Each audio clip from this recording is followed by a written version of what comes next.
Nous allons aborder ensemble quelques bases de génétique en ophtalmologie, Merci. avec tout d'abord un rappel sur ce qu'est un gène. Vous savez que chacune de nos cellules contient 46 chromosomes, soit 23 paires, dont 2 chromosomes sexuels, XX chez les femmes et XY chez les hommes. Si on déroule le fil composant chacun de ces chromosomes, on obtient une très longue double hélice d'acide nucléotidique appelée ADN. C'est cet ADN qui contient l'ensemble de l'information génétique de chaque individu. Cette information est fournie par un code à 4 lettres, A, T, C, G, pour adénine, thymine, cytosine, guanine, dont l'agencement définit un message quasi unique. Sur ce long brin d'ADN, on trouve donc les gènes, qui sont des séquences continues d'ADN, localisées de façon précise. Il en existe près de 20 400 qui coderont pour plus de 100 000 protéines. Mais il existe encore plus de gènes non codants, 24 000, qui participent à la régulation et au bon fonctionnement des cellules. Au total, les gènes et leurs séquences associées représentent 25% du génome, mais seul 2% va coder des protéines, ce qui souligne l'importance fonctionnelle des régions sans gènes pour notre organisme.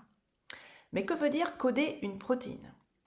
Eh bien, la séquence de nucléotides de notre génome, la séquence ATCG que l'on voit ici, va être lue, traduite en protéines. En effet, chaque triplet de 3 lettres, appelé codon, correspond à un acide aminé spécifique, ici en vert. Il correspond aussi à un signal de départ ou à un signal d'arrêt de synthèse d'une protéine. Ainsi, un mécanisme complexe permet d'ajouter des acides aminés les uns à la suite des autres pour former une chaîne qui constitue une protéine. Un gène se compose d'une région de contrôle appelée promoteur, suivie de plusieurs exons, leur nombre varie, qui sont intercalés par des séquences non codantes appelées introns, qui vont être éliminés lors de l'étape de maturation, mais qui sont très importants pour la régulation des gènes. En diagnostic courant, ce sont les exons et leurs séquences introniques flanquantes qui vont être analysées. Le génome subit un certain nombre d'agressions au cours de la vie, par des réactions chimiques dans la cellule, mais aussi par des agents environnementaux comme les UV et la chaleur. Ces altérations ou mutations sont le plus souvent corrigées, mais certaines persistent et peuvent être transmises à la descendance. Par définition, une mutation correspond à tout changement dans la séquence d'ADN d'un individu par rapport à une séquence de référence. Il peut s'agir d'une ou plusieurs bases substituées, délétées, ajoutées, ou encore des pertes de grands fragments d'ADN, un exon ou un gène entier par exemple. Ces mutations ne conduisent pas toujours à un effet délétère, certaines sont sans effet pour la survie de la cellule, ce sont les polymorphismes, qui vont expliquer la diversité de chaque individu. Chaque mutation doit être nommée d'une façon bien précise afin qu'on puisse la repérer sur le génome et qu'on puisse savoir quelle est sa conséquence sur la fonction de la protéine. Il y a ainsi un code, C point, qui va donner la localisation de la mutation par rapport à la séquence, par rapport au début de la séquence codante. Ici, c'est un changement de A, adénine, en thymine au niveau de la 4e base. Il existe aussi un code P point qui va nous indiquer quelle est la conséquence au niveau de la séquence protéique. Ici, c'est le deuxième acide aminé de la séquence protéique, une arginine, qui a été remplacée par un tryptophane. Quelle est peut-être la conséquence fonctionnelle d'une ou plusieurs mutations dans un gène ? Voyons l'exemple de la dérégulation du gène ABCA4 impliqué dans la maladie de Stargardt. Ce gène code un transporteur enchâssé dans la membrane des disques des photorécepteurs qui assure l'export du tout transrétinal après la phototransduction. Cet export va permettre la régénération en cis-rétinal dans le cycle visuel. Si le gène est muté, alors la protéine qu'il code n'est plus fonctionnelle. L'export du tout transrétinal ne se fait plus, il s'accumule et est métabolisé en un composé toxique pour les photorécepteurs, la lipofuchine. Ce composé est à l'origine de la destruction des photorécepteurs et de l'épithélium pigmentaire rétinien, avec pour conséquence l'altération de la vision centrale caractéristique de la maladie de Stargardt. On voit ici l'accumulation de lipofuchine sous forme de dépôt jaunâtre appelé flex. Cette lipofuchine a la particularité d'être autofluorescente. Ainsi, sous lumière bleue, ces dépôts vont apparaître fluorescents. La maladie de Stargardt est une maladie récessive. Il faut porter 2 mutations pour déclencher la maladie. Mais qu'est-ce que ça veut dire? Alors, pour comprendre les principes de l'hérédité, il faut connaître quelques définitions. Tout d'abord, la notion d'allèle. Un allèle est une version d'un gène. Comme il existe 2 chromosomes appariés, il existe 2 versions d'un même gène. C'est-à-dire qu'un individu porte 2 allèles pouvant être identiques ou différents. Un allèle vient du père, l'autre allèle vient de la mère. S'ils sont identiques, le sujet est dit homozygote. On peut être homozygote pour une version normale du gène ou homozygote pour une version mutée, ici illustrée par la barre rouge représentant la mutation. Si les 2 allèles sont différents, on dit que le sujet est hétérozygote. Alors il peut être hétérozygote simple s'il porte un allèle normal et un allèle muté, et hétérozygote composite s'il porte une mutation différente sur chaque allèle. Enfin, les garçons sont dits hémizygotes lorsque l'allèle concerne un gène porté par le chromosome X, puisque le garçon n'a qu'une seule version de ce chromosome, contrairement aux filles. De là découlent les notions de dominance et de récessivité. Un allèle A est dit dominant sur un allèle B si les phénotypes associés au génotype AA et AB sont identiques. En résumé, A est plus fort que B. L'allèle B est alors récessif. Et il faut un génotype BB pour que le phénotype B s'exprime.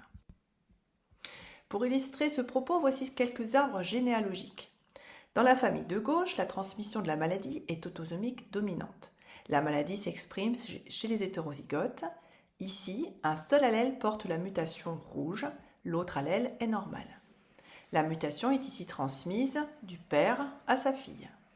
La distribution est donc verticale et les 2 sexes sont atteints. Le risque de récidive dans la famille est de 1,5.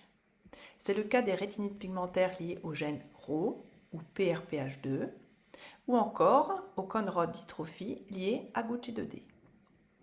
Autre exemple, cette fois-ci, la maladie est autosomique récessive.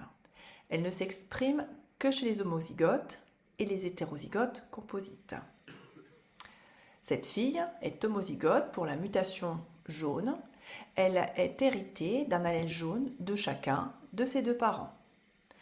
Dans ce cas-là, la distribution est horizontale, seules les fratries sont atteintes, les 2 sexes sont touchés et le risque de récidive est de 1/4. C'est l'exemple de la maladie de Stargardt ou encore du syndrome de Usher. Enfin, lorsque le gène est porté par le chromosome X, on parle de transmission liée à l'X. C'est le cas du monochromatisme à cône bleue ou des rétinites pigmentaires liées à RP2 ou RPGR. Dans ce cas, pas de transmission père-fils. Les femmes portent l'anomalie, mais n'expriment pas la maladie, normalement, alors qu'elles transmettent à leurs garçons qui, eux, sont atteints.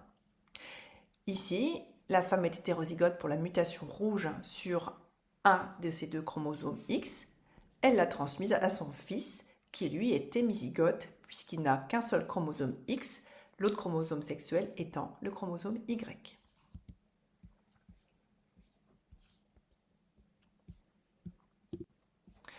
Il existe beaucoup de gènes responsables de pathologies ophtalmologiques, un peu moins de 1000 gènes impliqués dans le développement, la fonction, la maintenance des cellules visuelles peuvent être la cible de mutations.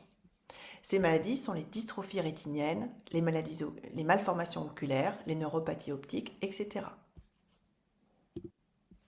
Concernant les dystrophies rétiniennes héréditaires, plus de 300 gènes sont connus.